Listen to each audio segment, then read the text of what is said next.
Mas, Halo. saya mau tanya tentang ini nih, aku baca artikel ya kemarin itu, Mmm, kebiasaan orang Solomon, masyarakat adat Solomon. mhm, Jadi, eee, Sulaiman. Solomon, enggak apa ya, Solomon, negara Solomon. Oh, Jadi di Solomon se Sulaiman nih. jadi di sana tuh kalau ada pohon yang tinggi, akarnya kuat itu, Mhm, ketua adatnya atau yang terkuat di situ naik ke atas, kemudian memandu masyarakatnya. Nah itu ini, apa, dikata-katain, dicaci maki gitu oleh banyak orang. Nah, terus selang berapa hari pohon ini mati. mmm, Gimana ini Mas Riko, fenomena seperti ini? Bisa jadi ya? Bisa terjadi ya? bisa jadi. Ya. Karena kan, semua ekspresi dari ketuhanan kan berarti adalah getaran energi kan. Oh, Nah, oke. getaran energi saling terhubung. Ketika tanaman kalian ilok-ilokno ya paling mati juga. Sama ketika manusia kalian ilok-ilokno sepanjang tahun ya lama-lama buyar, modar bunuh diri pasti dia. Nah, Sama, ya artinya ya kita perlu merasakan emosi kita, biar tidak terpengaruh. mmm, pertanyaan selanjutnya gini Mas Riko, apa, saya pernah melihat di ini, tetangga saya. Itu orang tuanya itu sebenarnya Mas, akhirnya nyambung-nyambung juga dengan topik yang sebelumnya tadi sih, suatu keluarga, nah ini orang tuanya itu, bapaknya itu sering memarahi anaknya, ya ngata-ngatain, ya kadang sampai turun tangan gitu loh. Ini dari kecil aku ngelihat ya, kemudian setelah gede, dia tuh jadi kayak ini ya, dewasanya jadi anak yang susah dikendalikan. Nah Mmm, ini sama ya kayak ini tadi ya, pohon itu tadi ya, sama nggak? sama, Karena selalu di ini ya. dicekoki. Sama, jadi ya intinya ke anak jangan terlalu banyak aturan, ya mungkin bisa dikasih border atau batasan, tapi jangan sampai terlalu banyak aturan, karena itu bahaya. Ketika kalian banyak aturan, kemudian, eee, si anak ini kan lama-lama dewasa kan, remaja, dewasa, Mmm, otomatis dia keluar dari keluarganya kan, dia hidup sendiri. Tapi dia sudah terbiasa untuk diatur orang. Ya dia akan cari orang lain. Mungkin yang dia sebut guru, mungkin yang dia sebut atasan, intinya dia butuh figur otoritas. Nah itu bahaya. Akhirnya dia tidak berani untuk berjalan dengan kakinya sendiri. Dia mengandalkan orang lain untuk setiap pilihan kehidupannya. Buyar akhirnya. iya iya. Siap Mas Riko, ini pertanyaan terakhir terkait dengan, sedikit mistis. Mhm. Ini sebenarnya bukan pertanyaan saya, tapi dari subscriber belibet, subscriber kita, namanya Kelvin. Kenapa Mhm. belajar tenaga dalam malah membuat tubuh dan mental menjadi makin bergejolak? Tubuh saya rasanya ingin meledak, kenapa ya Mas Riko? Kadang bergetar kayak listrik, bertegangan tinggi. Saya sudah tidak berguru sekarang. Saya tidak punya masalah dengan siapapun, tapi saya bermasalah dengan diri saya sendiri. Saya Mmm, capek menghadapinya Mas Riko, mohon petunjuk. aslinya itu nggak ada kaitannya sama tenaga dalam. Mmm, Nggak ada, beneran 100% nggak ada. Rasa enggak itu ada? ada sebelum Heeh, kamu belajar tenaga dalam. tenaga dalam.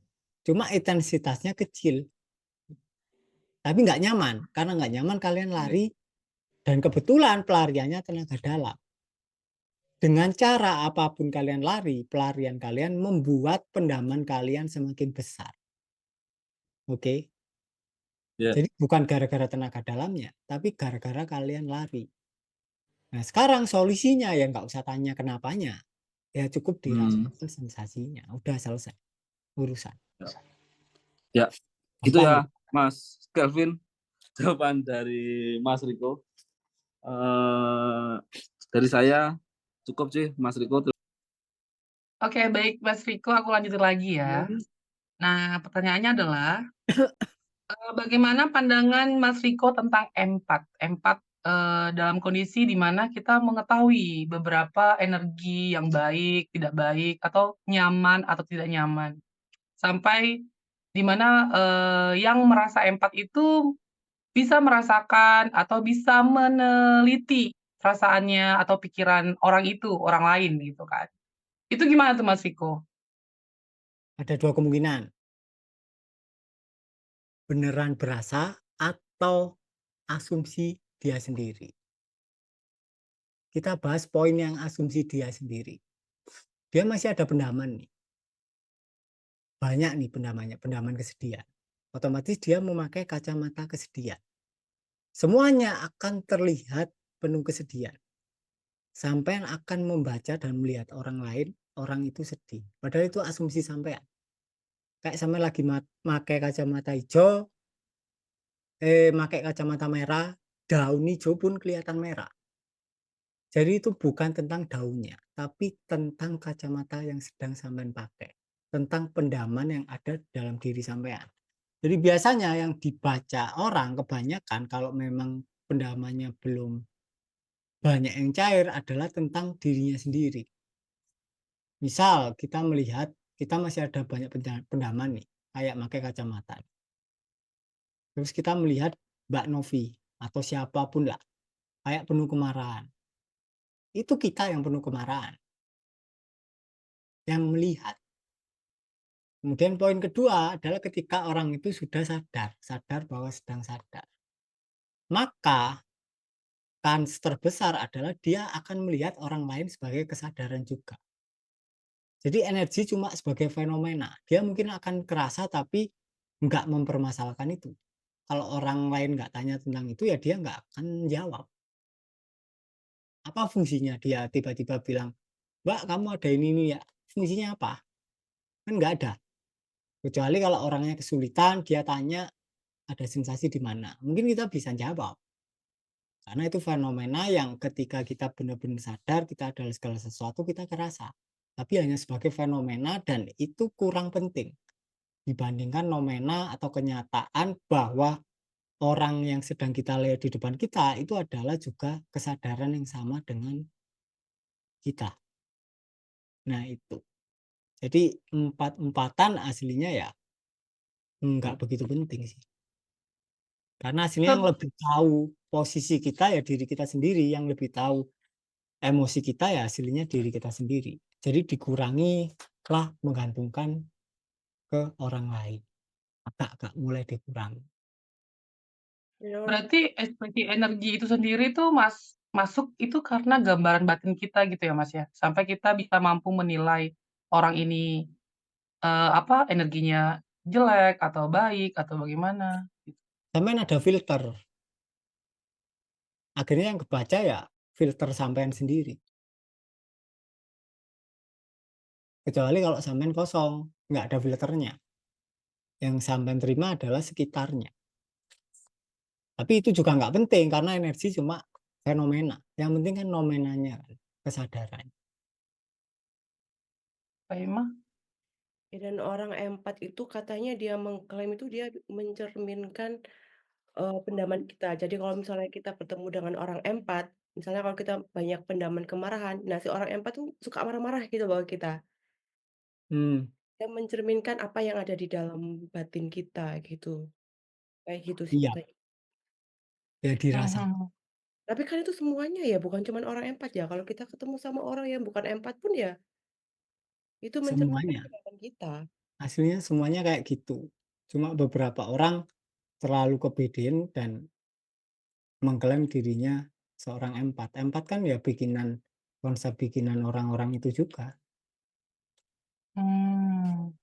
Sampai bahkan ada yang bisa, apa namanya, Iya, menjadi Baca paranormal gitu benar. kan. baca pikiran gitu kan. Padahal ya nggak bisa. Yang dibaca pikiran dia sendiri. Oke. Oh, ada Mungkin bencana gitu. mungkin bagi yang mengatakan iya, "Oh iya, apa namanya, resonate," gitu kan. Hmm, Resonate ya bahasanya? hmm. Eee, Mereka sama ya energinya gitu ya, Mas, ya? Biasanya Sama sama. yang dialami? Ketemu orang yang sama biasanya. Oh gitu. Benar Aku sih, mau Kak. menanyakan satu hal, kan, kita kan harus menyadari keinginan Hmm. atau tindakan kita. Nah, sebelum kita melakukan tindakan itu kan kita harus letting in dululah, gitu. Apabila keadaan terdesak, misalkan nih, kasusnya anak ini harus dioperasi segera, gitu, misalnya gitu ya, Mas, ya.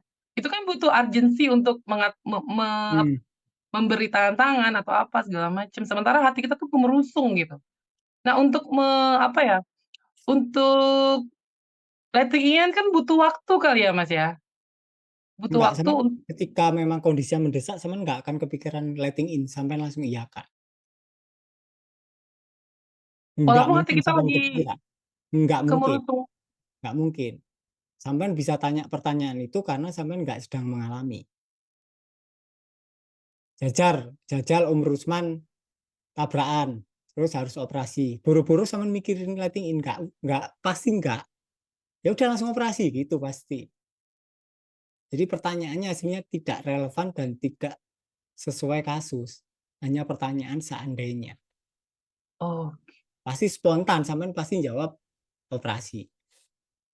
berarti segala sesuatu yang spontan itu, walaupun itu tidak termasuk letting in juga kan, Mas, secara otomatis? Ya nggak ada masalah meskipun pilihan kita waktu itu salah, ya tinggal dirasakan rasa bersalahnya. Itu kan rangkaian peristiwa dari pedoman kita kan. Ya tinggal dirasakan setelahnya. Oke. Oke, bagi teman-teman yang, apa namanya, mungkin punya permasalahan yang sama ya, atau pengen meneliti lebih dalam, sebaiknya ikut kelas Mas Riko ya, supaya enggak ibaratnya tuh kayak enggak bingung atau tersesat karena pikirannya sendiri. Karena kan pikiran ini kan lebih, apa ya, sudah terbiasa untuk menerjemahkan segala sesuatu gitu ya, Mas, ya. Jadi sebaiknya ikut gabung ke Tanpa Pintu, hubungi Mas Hari atau Mas Joko atau Ami gitu. Dapatkan paket lengkap e-book Lautan Keberlimpahan di sini. Hubungi 085258155253.